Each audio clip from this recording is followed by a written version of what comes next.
I was going to say, this is Mom. Can I Yeah, answer go ahead. her? Hello, you caught us in the middle of recording our podcast.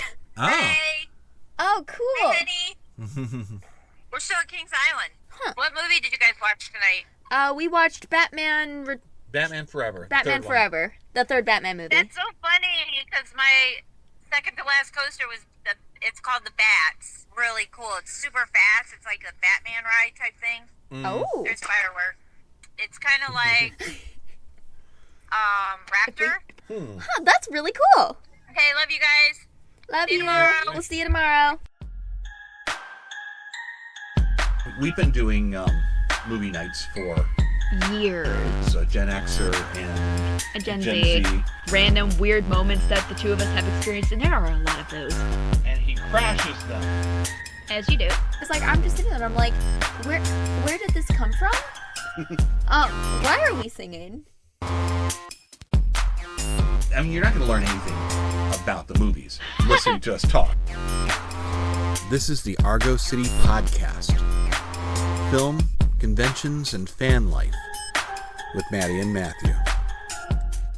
And we have returned!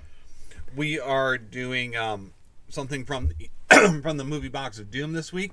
Yay! And actually, this is one that I am more curious to I want to hear you talk a lot here because I'm glad because I have so much to talk about. so this week we are doing Batman Forever. Now, here's the thing. I need a fresh perspective on it in the first place because you're coming into this without a lot of my preconditioned notions. What do you mean preconditioned? You're coming into this without having experienced the summer of 1989, where Batman 89 was the biggest movie on the planet. Like, in ways you can't even begin to understand. Like Endgame level? Or... Oh, Endgame's got nothing on this. Oh. I mean, this dominated the summer, all summer, at a time when superhero movies weren't a thing. When superhero movies were dumb, stupid, kid stuff. Ugh. Batman 89 revolutionized everything. Now, you're also coming into this without 40 years of comic books. And I have a certain Batman that I like. I have a certain... especially it's like this small window where Jim Starlin was writing it, and my definitive Batman artist is Jim Aparo. I know what I want to see Batman do in the comics. I know who I want to see him be. And I know what I'm looking for in my Batman. Uh-huh. So you're coming into it with a completely different perspective. And that's what I'm really interested in. So Batman Forever is technically the third movie Yes. in this series. We've watched 89, and we've also watched Batman Returns, which is a Christmas movie. Yeah, we watched both of those prior to even starting the podcast. I mean, ages ago, like a year or two ago. a while ago. But that's kind of the kind of interval you get with these movies. Yeah. Like, I'd get a Batman movie in 1989, and another one, I think 91, 92? Mm-hmm. I know this one was 94, because I remember which girlfriend I went to see it with. Oh my god. And that gives you an idea of the gap between these films. Yeah. It's not like the MCU, where not only are you getting a new film every year, you're getting a new film every 4 months, something like that. Yes, yeah. So it's different, and it's also the first one we don't have Tim Burton directing. Mm-hmm. The first one we don't have Michael Keaton as Batman. We've got Val Kilmer. Yeah. And I like Val Kilmer. And the first one where we can kind of see the studio creeping in and giving notes. We'll get into more of that later. So first, I want to hear, because you had like questions and you had. I had all of the stuff revolving around this because I'm going to go off on a limb here and I'm going to say, I think out of all of the Batman movies you've shown me, this one's been my favorite. And there are a couple of reasons for that, but the main reason is because I love the villains in this. I never seem to enjoy when you have just like a dark villain standing in the corner menacingly. These guys are over dramatic. They are dancing around. They are making jokes. It is the most entertaining thing ever. They are very bright and colorful. And I was just having so much fun just watching them the entire time. Like, I could care less until Riddler was introduced, and then when he was introduced, I was golden. He is so much fun. And I'm sitting here and I'm like, if I was a villain in the MCU, this is what I would be. I would be the over-dramatic, over-flamboyant character. There's nothing else I would be. It would be him. And I'm just like, he is so much fun. He is hilarious. The riddles that he's giving out are hilarious. He wears a bedazzled jumpsuit at the end. He wears a lit-up jumpsuit. It's amazing. He is so great. You know, I think of all of the Batman villains, too, this is the one where he's got the most to live up to. Really? I think so, because if we go back to the TV show, and like the last time that Batman was portrayed in live action, before this, was the TV show, was the Adam West Biff Bam Pow TV show. Pow! We liked that one. You used to show us episodes of those when we were younger. Mm-hmm. And here's the thing, because like, I know you and your sister loved that old Batman show. You guys latched right onto it. You liked it. There were even times when, like, you'd be asking, where's Harley? And Lydia picked one of the Joker's female henchmen. Is like, that's her. That's Harley. I'm just going to believe that's Harley. But the thing is, I wasn't a big fan of it. And I think this is something that a lot of Gen Xers share. We always felt like the Batman 66 show, it did more damage to comics than anything else I can think of. Like, it already had this idea that, well, comics are for kids, and, well, look at this dumb show. This thing is so stupid. Comics are not only for kids, they're for dumb kids. And a lot of people in my generation have always kind of resented the show for that reason.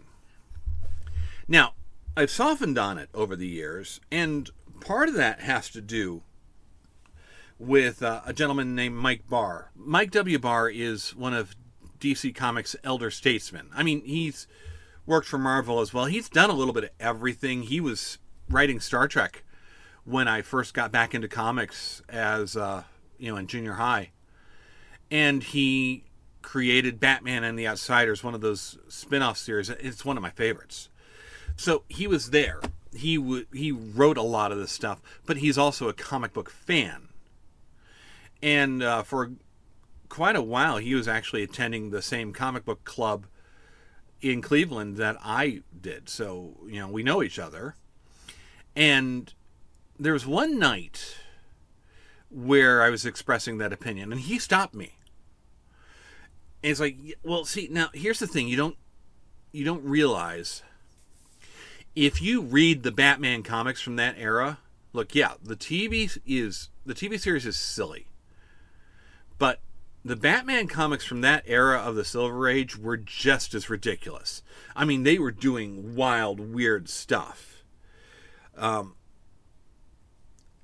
Across the board, not just with Batman. If you look, in my beloved Superman, I will admit, I can't read a lot of the Silver Age stuff. That gets really wild. Batman stuff was getting just as ridiculous. The TV show was really just reflecting that.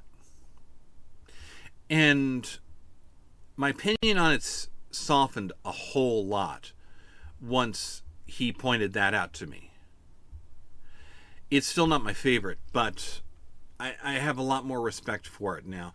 And also getting to watch it with you girls helps. It helps change that perspective. And, I mean, the Riddler actually was kind of the main villain. He was the biggest one. Really? He was one of the biggest named actors, Frank Gorshin was. And he's so definitive. Mm-hmm. And he would wear that same tight jumpsuit, the same green jumpsuit with question marks all over it. The mask is very much him. And the cane. Mm-hmm. Jim Carrey would talk about the bruises he was getting from spinning that cane and doing the stunts. Like, you would see him pass it behind his back, behind his neck, hit it to spin it under his arm constantly. Oh, and like for retakes, that had to have sucked. And they really were going back to a lot. See, a lot of this actually comes back to the TV show, which is a new twist. This is kind of where I'm saying the studio's taking a hand here. Because the Tim Burton movies, they are not this. No, they're not. And I think they are the dark villain standing in the background, like you were saying. And I'm like, I think that's why I enjoyed this so much better than those. I don't know. I've never really just been a big fan of those, like, dark, even a lot of the stuff that you've shown me over the years with, like, the dark gangster films and such. I'm sitting here and I'm like, this isn't really my thing. And then we put this on and I'm absolutely loving it. See, I actually liked this better than those films, too. Especially when it came out. Because the problem with Batman and Batman Returns is it's not that they're not so much Batman movies as they are Tim Burton movies. Yeah. Especially Batman Returns. Batman Returns is such a Tim Burton movie. Mm-hmm. With the black and white, with the stripes, with the circus people, with the kind of freakish... It's very, very Tim Burton. Mm-hmm. And it's... Batman 89 is kind of Tim Burton, but Batman Returns is just completely Tim Burton. And this, to me, I like this because this felt a lot more like it was a comic book. Yeah, I can almost see that because it's like as I've been saying before, you have these overly flamboyant characters that are overly dramatic, and then you have Batman who's in the corner being menacing on his own, and he doesn't need the rest of the world to be menacing with him. He's just standing there like a bit confused, but also like, I need to take you guys down, and it works. It's very good action. It is. It's very good costume, even with the henchmen. Yes. You mentioned, like, you looked at me like, something. Are the henchmen supposed to be like red? Is there a symbolism between the red mat? Oh wait, no, watch. And you had me watching. We waited a couple seconds until we actually got a picture, until we got a scene of him actually like throat chucking one of them down to the ground, and then I saw what the mask looked like, and it's half red, half black. Mm-hmm. Which is a really interesting thing for Two-Face. Actually, speaking of Two-Face, I felt like I already knew a bit of this movie because remember a while ago when I was telling you that I was watching these like mini episodes on like these Batman villains? Uh-huh. One of those episodes was on Two-Face. It came after the Harley Quinn one that I watched. And so I was kind of familiar with some of the stuff that was happening in this movie, and I'm kind of familiar with Two-Face as a character. Well, and you started in on The Dark Knight Returns. And that first chapter is a lot about Two-Face and a lot about yeah, that's true. So yeah, I have that background as well, which is just really fascinating. I didn't know anything about Riddler aside from his Riddlerness. It was okay. That sentence was amazing. But it was actually really interesting to learn more about the person behind the Riddler and to learn about his backstory because I didn't know about any of that. Well, and this backstory is not real accurate. This backstory is more for the the movie, but it does a good job of creating something. Well, then what is the background? You know what? He really doesn't have much of an origin. I mean, he's really just some guy interested in puzzles and stuff. That's why they have to always come up with something a little bit better for the movies and the cartoons and stuff like that. You know what? I'll tell you what. Let's grab DC's Who's Who and Definitive Guide to the DC Universe Riddler. Here's what they've got for a history. When Eddie Nashon was a schoolboy, one of his teachers announced a contest to see which of her students could assemble a jigsaw puzzle the fastest. And he did, but that's because he cheated. And later on, he'd be doing more of this kind of stuff by running a rigged puzzle booth at a carnival.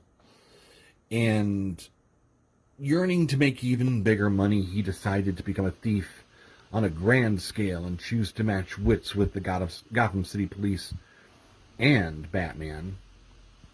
And this is where he changes his name to Edward Nygma.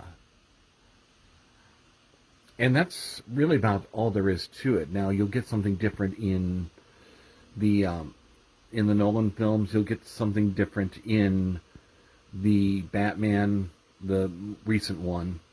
And obviously, we get something different here, because there's just not a lot there. But this one creates something very interesting for him. And especially trying to do the parallel development between him and Bruce Wayne. There's a lot of that, too. Because there's a lot of obsession there, even from both sides. Well, I've always said that Batman's very much obsession-based. Batman is all about revenge. Yeah. I mean, we've talked about, anybody who knows me. Oh, you even have a Riddler figure up there. I do, yes, and that's actually the one you're looking at is a Superpowers. It's a reproduction. Oh, it's the ones the ones you've been collecting. Yes, it's from the new line, because the Riddler was actually one of the last figures they made in the line, and it was never released in the US. So, and because it wasn't a great figure, it was a repaint of Green Lantern. Oh. And released in Mexico. Oh. And that's like it. So, the McFarlane Superpowers actually released versions of that so that I can own one without having to pay several $100s for it. And actually, while we're on the topic of characters, I love Alfred. He is the best. He is one of my favorite parts of this entire movie. This actor is so good at this too. He is so great. And Michael Gough is a classic British actor. Actually, he was more known before this stuff. Yeah. He was more known for doing Hammer films. Hammer Studios is one of the studios that redid a lot of the old Universal monsters like Dracula and Frankenstein and the Mummy. What do you mean by a Hammer film? Hammer's a production company. Oh, okay. So there's Universal as a production company. Yeah. Hammer's also a production company. I do not know of it, but okay, I will trust your word. Well, it's kind of like Marvel versus DC. So, do you all right. So, do you like the Universal Dracula, Bela Lugosi, or do you like the Hammer Dracula, Christopher Lee? Mm-hmm. And Michael Gough was part of that whole staple. He comes from he's very good at playing psychopaths. And here, this is completely the opposite. But he's completely wholesome and quirky and just... And he's I always generally like Alfred. He's fun in whatever medium they portray him in, even in some of the comic clips that I've seen. Even in I don't know if a lot of people are going to know what I'm talking about, but in the web series with the Bat Family, he's very prevalent in that as well, and he is hilarious. And I almost want to go back and just pay more attention to him, because he's like, make sure that you're eating, make sure you bring a sandwich with you. He's like, oh, I made all this food. If you don't want it, I guess I'll feed it to the dogs. And he's sitting here just as manipulating the rest of them and they don't even realize it. He's been doing this a while. You get the idea that this is not his first petulant young man. And Alfred, he's a retired veteran, right? It depends on who you ask, but yes. In a lot of continuity, that's a pretty recent thing. But yes, kind of retired... retired soldier or something like that. Yes. There's hints in that in some of the comics about they needed somebody who'd be able to do field medicine or make sure that Bruce was okay. They go into that a lot more in modern times. There was actually an Alfred TV series, and I feel like that was kind of spun off of Gotham. I gotta look into this. There's an Alfred TV show? It's called Pennyworth. That would be so interesting. Do we get to see all the shenanigans from his side? I think so. See, I didn't watch it because it's it doesn't interests me. No, Pennyworth is early stuff before Bruce Wayne. Before Gotham, then, is also supposed to be kind of a prequel to Batman. Mom actually watched the first season of it with me. Yeah. Because I pitched it. The first season really was more of a detective thing, more of a drama. Bruce Wayne's not in. It follows Commissioner Gordon mostly. That's cool. But Bruce shows up from time to time. So does Alfred, played by Sean Pertwee, who is the third Doctor, my Doctor's son. Can you give me a visual? Frilly shirt, white hair, sometimes wears a cloak. The one you wanted to dress up as with the shirt you were going to go with me to Target for? Probably. Okay, then I think I know the one my you're favorite is referencing. number 3. So he was with Sarah Jane before she was with the scarf. Okay, I think I know who you mean. Well, his son also is an actor. So his son actually plays Alfred in Gotham to a child Bruce Wayne. The worst part, Mom didn't realize it was a Batman show. Okay. And I'm like, I thought she's like, no, that's not possible. So we're watching it. And she pops up and is like, I bet the butler's behind the death of his parents. Oh, no! And all of a sudden I realize, oh my God, she doesn't realize this is Batman. And there is no possible way for me to tell her without being the worst person possible. Oh, that is terrible! Oh, no! Like, not until Batman Begins. The first of the Batman Dark Knight movies, of the Nolan films. Mm-hmm. And she's watching that, too. Like, comes in part of the way through it. It's like, oh, I know these characters. I recognize. Yes, that's the little boy, right? Yeah. Yeah. And like you can't see the shocked, the worried face. And at one point, Bruce goes out covertly, dresses all in black to investigate something. And she's like, and she watches him jumping from building to building, like, who do you think you are, Batman or something? Oh, and my God. Jaw drops. It's like, oh no. No. What happened at like the reveal when she figured it out? Well, he gets in the suit. It's like, wait, no, this has been Batman all the time? Oh no. Yes, how do you not know that? Oh no. That's terrible. It really it is. I feel both bad and surprised, darkly amused by it. Yeah, it's just. Oh my gosh. Oh. So, the city is very neon. Yes.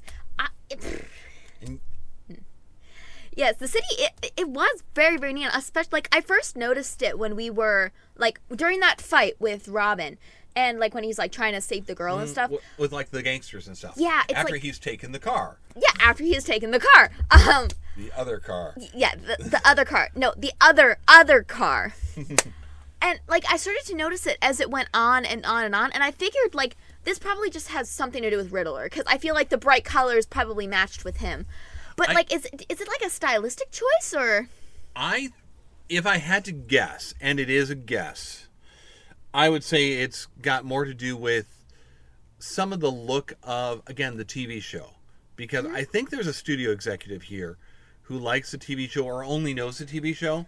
Mm-hmm. So you'd see, like, some of the angles were crooked. Yeah.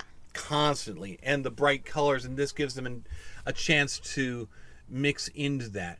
With the first Batman movie, they actually had an architect design Gotham City.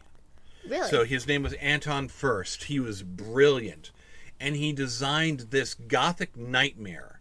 This flying buttresses, huge arches, gargoyles, statues, and some of that still remains. In the first bit of the movie, we see two guardians sitting on either side of the bridge right before you enter Gotham. And immediately that struck me because as a person who is into mythology, but even because we have guardians in front of Cleveland. Yes. If you go down one of our bridges, you'll see the Guardians of Transportation. So that architecture resonates. They're the They're the Guardians of Transportation? That's what our Guardians are, yes.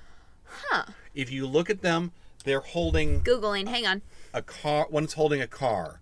One is holding like a cart. And that's a thing. That's one of the reasons why when they decided to rename the baseball team, they renamed it the Guardians after those two Guardians. It is holding a car. How did I never know? It's like one of those old-timey carts. Yes. How did I never notice that? The other ones are doing different. They're not all the same. Oh, this one's different as well.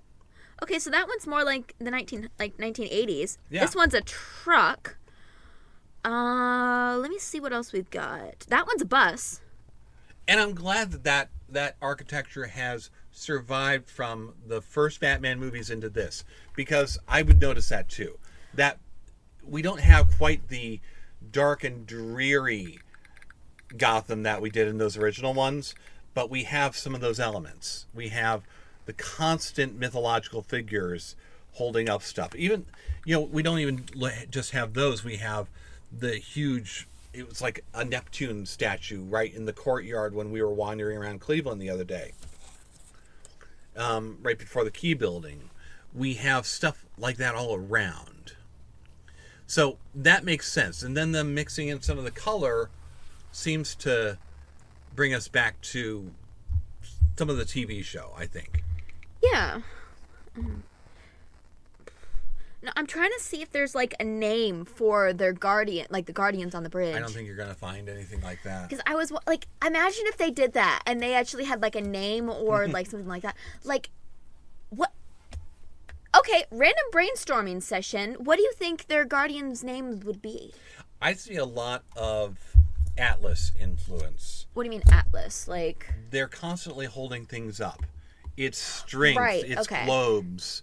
So that's what I feel like I'm seeing more of. Like more of like Guardians of like the people, or like the city itself, trying to hold the architecture together. Because it's constantly getting blown up. Yes, well, and that's what it feels like to me. And we do get some really sweeping vistas of that as we dive through it with the car or with the swinging and stuff like that. Yeah. Oh, that stuff was so cool. Well, so who would have thought that we'd have so much to talk about on a Batman movie like this? We'll pick it up a little bit later this week and finish up our discussion on Batman Forever.